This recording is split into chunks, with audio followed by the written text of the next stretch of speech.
प्रिय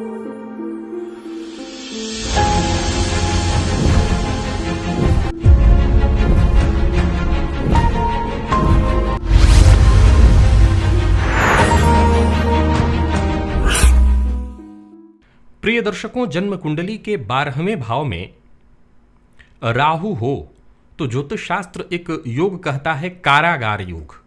इस योग में जातक को जीवन काल में ऐसी परिस्थितियों का सामना करना पड़ता है जब उसे जेल तक जाने की नौबत आ जाए। लेकिन वहीं ज्योतिष शास्त्र एक और तथ्य देता है कि जब कुंडली के 12वें में राहु हो तो सीधी सी बात है, कुंडली के 6ठ भाव में केतु होंगे। ज्योतिष शास्त्र कहता है कि अगर जन्म कुंडली के 6ठ भाव में केतु हो तो निसंदेह ऐसा जातक अपने निश्चित लक्ष्य को प्राप्त करने के लिए दृढ़ प्रतिज्ञ होगा, हठी होगा। उसका स्वभाव कैसा होगा? तय जो उसने कर लिया कि मुझे ये पाना है, तो वो चाहे कोई भी मार्ग हो उसको अपनाएगा और अपने लक्ष्य को प्राप्त करेगा। स्पष्ट वक्ता होगा और मुंहफट होगा। मुंह पर खरी खरी बोलना उसको बहुत आसानी से आता है, वो मुंह पर ही बोलेगा। मैं यूं कह सकता हूं कि निसंदेह राहु के 12वें में होने से कारागार योग बनता है, लेकिन कुंडली के 6ठ भाव में केतु यहां जीवन के सभी सुख देने वाले बन जाते हैं। हालांकि ऐसे जातक का चरित्र संदिग्ध कहा जाएगा। अब दोनों बातों को जरा एक साथ जोड़िए। इसमें कहीं कोई दो मत नहीं कि राहु 12वें भाव में है, कारागार योग। ऐसा तो नहीं हो सकता कि आप कि तनिक भी गलती न हो और सीधा सीधा आपको कारागार योग देखना पड़ जाए।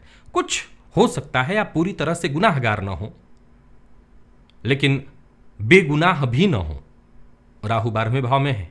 अब जाहिर सी बात है कि जब कुंडली के 12वें भाव में बैठा राहु आपको इस तरह से परेशान करा रहा है, तो कई बार देखा जाता है कि जब ऐसा जातक जो अपने जीवन काल में, यहां जेल यात्रा का मतलब कई बार हमें यह नहीं समझना चाहिए कि हर व्यक्ति को जेल ही जाना है। जेल यात्रा का कई तरह का मतलब, मैंने कई बड़े बड़े पुलिस अधिकारियों की कुंडली में राहु को 12वें भाव में ही देखा है। कई बड़े अधिकारियों की कुंडली में राहु 12वें भाव में दिखे हैं, तो उनका इन सब चीजों से लेना देना होता है। तो उससे भी अगर देखा जाए तो केतु का कुंडली के 6ठ में होना बेहद शुभ फल प्रदायक हुआ। निसंदेह ऐसा जातक हठी होगा और अपने हठ से ही सब कुछ प्राप्त करेगा।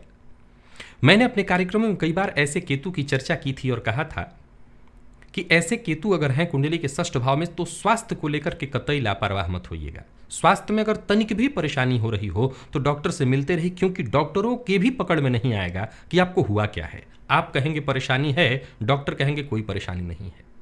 भ्रम। तो केतु यहां भ्रम उत्पन्न करते हैं, लेकिन फिर भी कुंडली के 6ठ भाव में केतु को बहुत बढ़िया माना गया है। यह हर प्रकार का सुख और जातक को सम्मान भी दिलाता है। कहीं ना कहीं ऐसा नहीं कहा जा सकता कि मैंने भी क्या बताया कि बहुत सारे बड़े अधिकारियों की कुंडली में मैंने राहु को 12वें भाव में देखा है। तो समाज में ऐसे जातकों का मान सम्मान, पद प्रतिष्ठा भी उनकी बनी रहती है।